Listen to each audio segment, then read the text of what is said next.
నా భక్తులారా, నేను మీ పరమేశ్వరుణ్ణి, మీ తండ్రిని, మీ రక్షకుడిని. ఈ పవిత్రమైన మహాశివరాత్రి నేను తాండవం చేసిన రాత్రి, మనసులో చీకట్లు వెలుగుగా మారే రాత్రి. ఈ రాత్రి నిద్రపోకుండా జాగరణ చేస్తే 1 సంవత్సరం పూజ చేసిన ఫలితం మీకు వస్తుంది. మీ గత కర్మలు ఎంత భారంగా ఉన్నా ఈ ఒక్క రాత్రి భక్తితో గడిపితే అవి కరిగిపోతాయి. నేనే సృష్టి, స్థితి, లయకారకుణ్ణి. నా జటాజుటంలో గంగ ఉంది, చంద్రవంక ఉంది.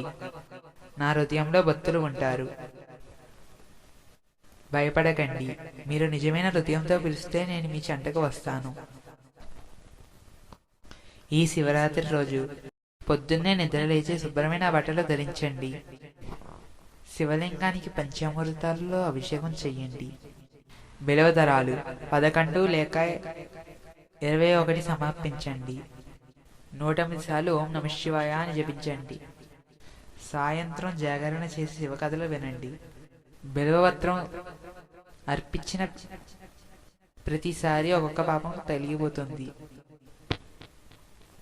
కానీ ఒకటి గుర్తుంచుకోండి, అహంకారం వదిలేయండి. శివరాత్రి అంటే పూజ కాదు, మనసులో ఉన్న ద్వేషం, అహంకారం నాశనం చేసే రాత్రి. ఈ రాత్రి ఇలా ప్రార్థించండి: శివయ్య, నాలో ఉన్న చెడు ఆలోచన తీసేసి మంచిని వెలిగించు. నీ హృదయం పవిత్రమైతే నేనే నీలో వెలుగుతాను.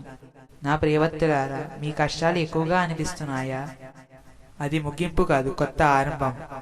ఈ మహాశివరాత్రి రోజు మీ కుటుంబానికి శాంతి, మీ ఇంటికి ఐశ్వర్యం, మీ హృదయానికి ధైర్యం, మీ జీవితానికి కొత్త దారి చూపిస్తాను.